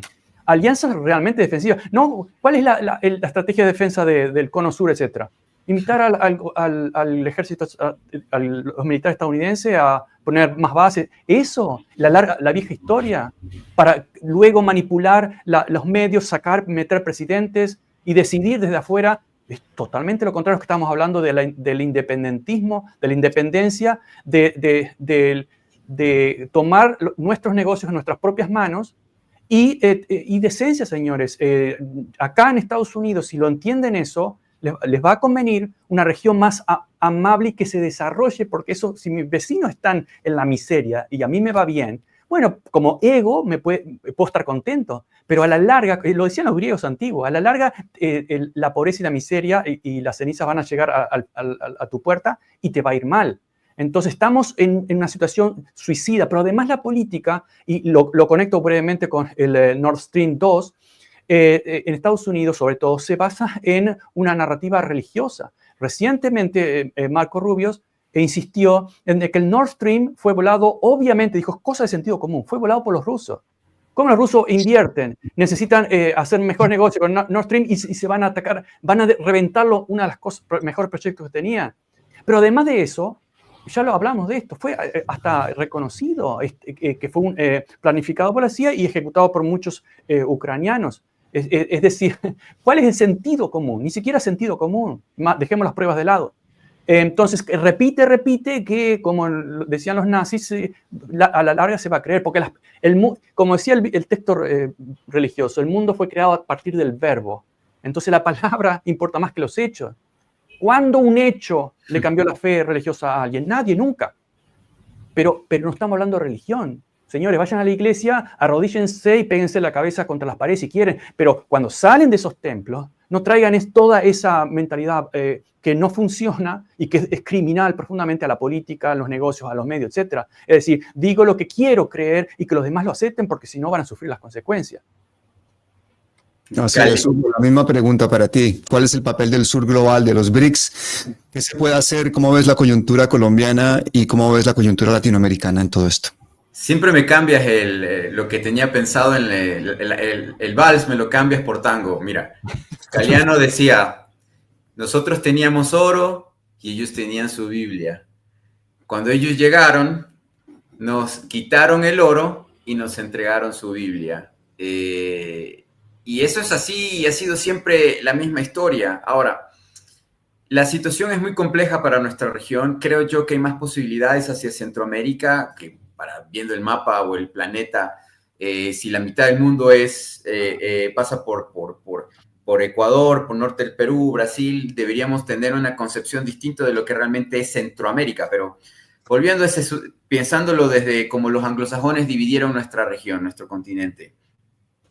Hay más posibilidades, o sea, el proceso de integración que tuvo América del Sur, más o menos a partir del 2000 y que desaparece cuando la CIA decide realmente actuar, porque hubo un intento de integración militar, un acuerdo previo, hubo un dossier, hubo un documento, ese documento existe. Les invito al público de Palabras Mayores a que revisen y que investiguen en Google cuál fue ese primer documento de integración militar de la UNASUR, y que en él participaron el gobierno del Brasil, impulsado obviamente por Hugo Chávez, este estratega que muere, de integración y de un ejército común del sur. Esa fue la gota que derramó el vaso. Esa fue la gota que derramó el vaso y dijeron desde el norte no. Hasta aquí llegaron. Eran dos proyectos. El uno era la integración militar en un solo ejército y el otro es tener un internet propio. O sea, una red, un nodo propio y no tener que depender de Europa y de Estados Unidos. Eso fue la sentencia de muerte de Chávez. Días después, Chávez con cáncer, Lula con cáncer, Cristina con cáncer, a Correa casi lo matan aquí en un golpe de Estado que no funcionó, que no terminó de gestarse. Y ese fue el fin. Ese fue el condicionamiento. Porque ellos son así. Ellos Tabaré son Vázquez también con cáncer, pero bueno, algunos pueden ser... Tabaré, muchas gracias. También. Cuando ocurrió aquello, nos pusimos a investigar qué eran las armas que habían desarrollado durante el proyecto MKUltra, durante la Guerra Fría y todo lo demás, la CIA y vimos lo de los bolígrafos que inyectan veneno, lo del Novichok, vimos el tema del spray, vimos el tema del papel, que hay papel contaminado, pasan un documento, ese documento está contaminado y estás con cáncer. Los disparos o sea, tienen una tecnología muy interesante Rusia, China y Estados Unidos que nosotros solo podemos pensar. Microondas, etc. Sí. Eso está probado, no totalmente lo que estás contando, pero el modus operandi está absolutamente probado. Y ellos lo han hecho mucho tiempo y no es Asimov, no es Nicolás Asimov, no son los cuentos de Asimov, es realidad. Sí. Entonces, el asunto es que hay condicionamientos a los políticos aquí en América del Sur, plata o plomo nuevamente. Mira lo que me pasa, Petro. Gracias por hablar sobre el tema de Petro y también un antecedente que había notado, porque iba a hablar una cosa, pero me cambiaste de balsa tango. No, pero luego la dices también, por favor. Lo voy a decir ahora. Yo he recurrido a Europa y he recurrido a Colombia. Y te digo, Colombia tú dices país pobre, todo. No se puede comparar toda la Europa occidental con toda la riqueza que solo tiene Colombia. Sí. En naturaleza. O sea, si lo ponemos del 1 al 10 en grados, Europa es 3 y solo Colombia es 7 u 8 en recursos. Sí, o sea, ahora mira el mapa geopolítico del sur global. Todos aquellos países que tenían mayores riquezas naturales fueron los menos desarrollados y los más brutalmente colonizados. Y aquí va con la retórica de la política. Yo estoy en proceso electoral en Ecuador, estoy con candidaturas, estoy en estrategia, sacaron a Topic de la papeleta, que es el rival de Lazo, de Novoa. Ustedes ya saben todo eso a nivel internacional, se ha mencionado. Y sí, hemos conversado algo con algunos políticos de derecha y también tratamos de apoyar a la izquierda, obviamente, pero algo que es muy interesante del capitalismo es que dicen... y yo que estoy tratando de explicarles el discurso a las personas, el político de derecha dice es que el Estado es ineficiente porque gasta mucho y hay que mantener un Estado obeso. A ver, amigo querido, ¿por qué en el planeta no tenemos leyes para restringir en cierta manera la obesidad de ciertos multimillonarios y que tienen tanta acumulación de capital y de riqueza, también ciertos estados? Lo que estábamos hablando ahorita de quienes acumulan el capital o la riqueza o el dinero, el poder financiero para tomar decisiones y quienes tienen los recursos. ¿Por qué en el planeta ha habido guerras para asesinar a cualquiera que vaya a decir lo que voy a decir en este momento? ¿Por qué no hay un tope? ¿Por qué no hay un límite? Puede ser rico, pero hasta este límite. ¿Por qué si tienes tanto capital en una cuenta de banco, mañana empieza una ley en que o empiezas a invertir o te cojo impuestos hasta que se te acabe el último centavo de esos multimillones? Yo he escuchado a Musk decir, para mí es más complicado poder hacer que este dinero crezca porque con la inflación en Estados Unidos tengo que imponer inflación baja, a través de la Reserva Federal, porque tengo tanto dinero que si la inflación supera cierto límite, el dinero, los multimillones empiezan a decrecer solo por inflación, porque la capacidad de compra, en inglés, purchase power. Power purchase. Power purchase, perdóname, tú eres el académico, Bueno. pero se decrece solamente por ser demasiado rico. Entonces, no hemos tenido todavía la suficiente revolución en ninguno de nuestros países para golpearles a ellos en el tema de decir, ok, dices que gastamos mucho por mantener todas y todos al Estado, pero ¿por qué tenemos todas y todos que mantener tu riqueza en una cuenta de banco? ¿Por qué tú puedes acumular demasiado y en cambio el Estado no puede crecer? ¿Por qué no podemos hacer un ministerio de las mujeres? ¿Por qué no podemos hacer un ministerio de desarrollo de ciencia y tecnología para la niñez? ¿Por qué? No, porque el Estado no puede crecer hasta este límite. Lo dice el Fondo Monetario, lo dice el Banco Mundial, lo dicen estas estructuras. Y si te vas a más allá de eso, te invado. Pero en cambio, en el tema de los multimillonarios, no podemos hacer algo distinto. Y tengo que escuchar a un personaje con el que tengo que negociar en temas de estrategia política, decirme y decir que el Estado sigue siendo obeso, pero yo soy socialista en cierta manera porque también por ganar el voto del pueblo. Y te dicen en Europa, te dicen en España, te dicen en Bélgica, te dicen en Alemania, te dicen en Colombia, te dicen en Argentina, te dicen en el mismo Estados Unidos. Siempre echan la culpa de, no, es que lo del pueblo, lo social, lo que es de todos, el Estado es muy grande y no podemos mantener eso. Pero ¿por qué en cambio sí tenemos que mantener a los ricos? ¿Por qué tenemos que permitir ese libertinaje? Porque eso no es libertad. Porque es inhumano, es imposible. No existe la posibilidad de que en este planeta nuestra humanidad pueda seguir manteniendo esas fortunas multimillonarias. No lo podemos hacer, pero nadie más lo habla. Esa es una. La segunda que también del cambio de Valls es, tú dijiste algo sobre, y tú ya mencionaste la palabra Israel, así que ya me voy a tener que arriesgar. Yo no considero ni creo que Israel llegue y exista hasta el 50. No lo creo. No, tal como están las estadísticas, tal como están los números, tal como está la estructura y la región, no veo la posibilidad de que pueda salirse con la suya como tú preguntaste y en tu meditación te cuestionas. No veo la posibilidad. Es más, pienso y creo que la región tendría que prepararse. Bueno, muchos ya han salido del mismo Tel Aviv y alrededores. Los que tienen pasaporte ruso y todo eso ya se han ido más de 500,000. Mucha gente en el norte se ha ido a sus países de origen porque es un país que tiene esas dobles nacionalidades. Los mismos colonos, que les llaman colonos pero son invasores, saben que su estrategia tiene muy pocas posibilidades de triunfar y todavía mantienen la nacionalidad en Argentina, en Italia, en Francia, en Alemania, en Rusia, etcétera, etcétera. Porque saben que la jugada o que la apuesta es muy grande. Y ellos saben que esa apuesta pueden perder el todo. ¿Y qué significa el todo? Que en algún momento determinado, las naciones que tan las tienen divididas, que es un solo pueblo, el pueblo árabe musulmán es un solo pueblo. Pero los británicos y franceses se inventaron Siria, Palestina, Irak, Irán, etcétera, etcétera, ¿no? Y lo que eran 2 o 3 imperios los dividieron en paisitos. Y al fin y al cabo, esos paisitos en algún punto se van a dar cuenta de que hay 2 o 3 grupos de plutócratas, bien dicho Jorge, ¿y qué pasa? Tienes a los Saud, esta monarquía, que ellos viven en un lujo impresionante con Lamborghinis de oro, pero la mayoría de su población no tienen ni siquiera agua potable, tienen letrinas. Y tienes al sur un grupo pobre, en cavernas, en cuevas, como quieras, los yemeníes, que solo necesitan un pequeño envión, un pequeño empujón de la gran tecnología que a mí me ha impresionado, han desarrollado los iraníes, muy probablemente también atrás Rusia y China por allí sospechan eso.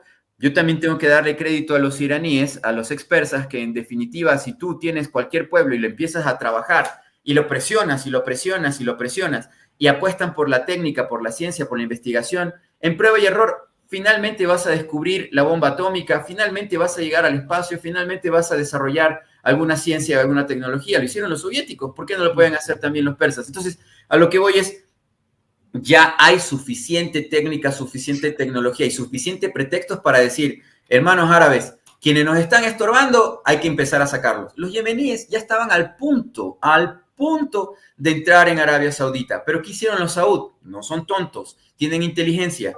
Fueron a Rusia y le dijeron, queremos ser parte del BRICS y la moneda que ustedes quieran las vamos a financiar, no hay problema. Y todo nuestro petróleo ya no va a ser para el Reino Unido ni para Estados Unidos, va a ser para ustedes.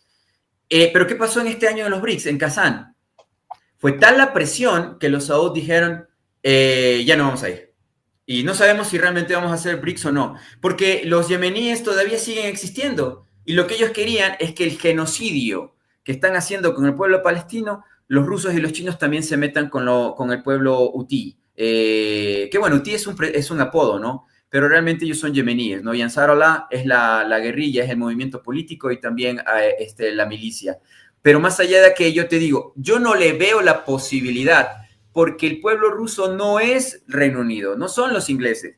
Los chinos no son los ingleses, no son anglosajones. Dime qué país los chinos han invadido, dime qué país los rusos han invadido, y dime qué país son los países. Bueno, China sí fue invadida por los británicos, eso sí es una pena que ellos tienen como vergüenza y siempre les va a quedar en la historia, pero los rusos nunca, los rusos jamás han podido ser invadidos. En la historia es el único territorio del planeta que no se puede decir que han sido colonia, que esa es una mala palabra, eso no está bien dicho, no han sido invadidos, no han logrado ser invadidos. Entonces, ellos entienden que es cuestión de tiempo apretar ciertas tuercas y todo el panorama de Asia cambia, porque les conviene. Ellos pueden llegar a mejores negociaciones con Ansarallah que con los Saud, porque los Saud son traición pura y dura, siempre lo han sido, son británicos. Entonces, esta condición en el tiempo no puede perdurar. ¿Y qué pasa? Caen los Saud, se cae el Israel, se cae, punto y final.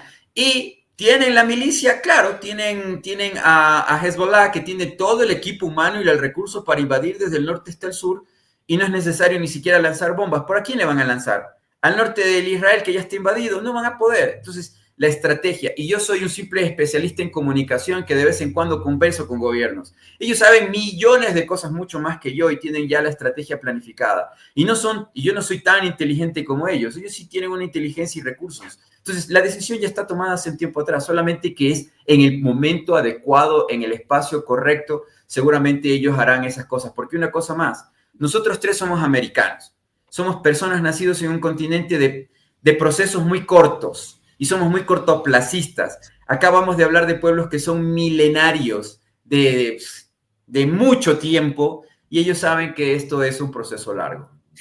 Y fíjate que una de las ilusiones que tenemos los ciudadanos del mundo con este nuevo presidente en Estados Unidos es que se dedique a la guerra comercial y eso le baje a la escalada militar en el Oriente Medio y en Ucrania, porque al final el enemigo que busca enfrentar los Estados Unidos es China.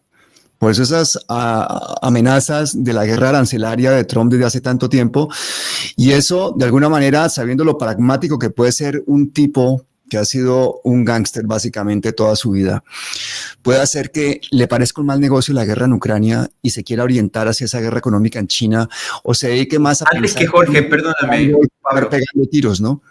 Perdóname, antes de ustedes. No pueden los Estados Unidos hacer guerra comercial porque no tienen recursos naturales, no tienen acero para hacer su revolución industrial, no tienen petróleo, ya no tienen carbón, no tienen. Entonces, no, amigo, Estados Unidos es inviable. Ya no pueden. China sí tiene esos recursos, perdón. Sí. Pablo y Hugo, tengo que irme porque estoy atrasado. Hay hermosos temas, hermosos, gracias, pero muy interesante. También tendríamos que hablar del Bitcoin, que ahora Trump también como hombre de negocio lo criticó, lo quiso aplastarlo, igual que Washington ahora quiere invertir, etcétera. Y todo eso tiene una lógica. Tengo que irme porque me reatrasé. Oye, la próxima invitación entonces en pocos días y nos hablas de tus 4 últimos libros, ¿te parece? Bueno, necesito ver pero nos vemos en cualquier momento. Jorge McFoot, Hugo Godoy. Los dejo conversando. Espero que nos veamos muy pronto, amigos. Un abrazo muy fuerte a los dos. Gracias. Muchas gracias. Bueno, gente, muchísimas gracias, de verdad, ambos.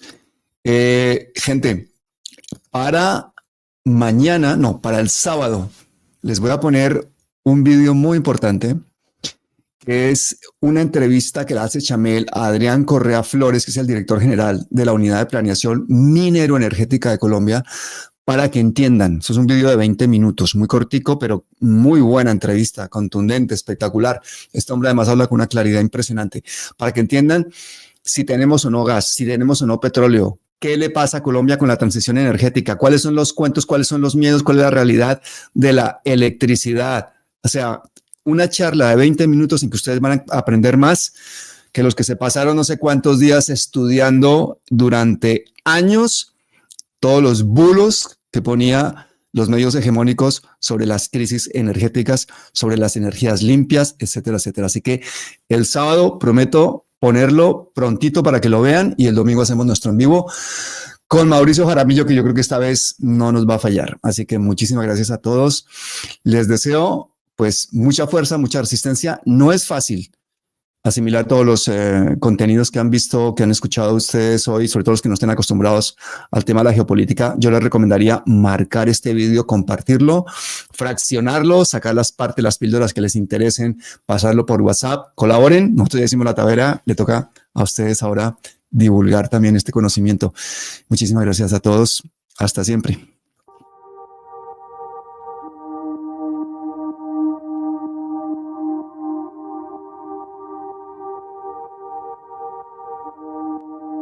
Esto son palabras mayores.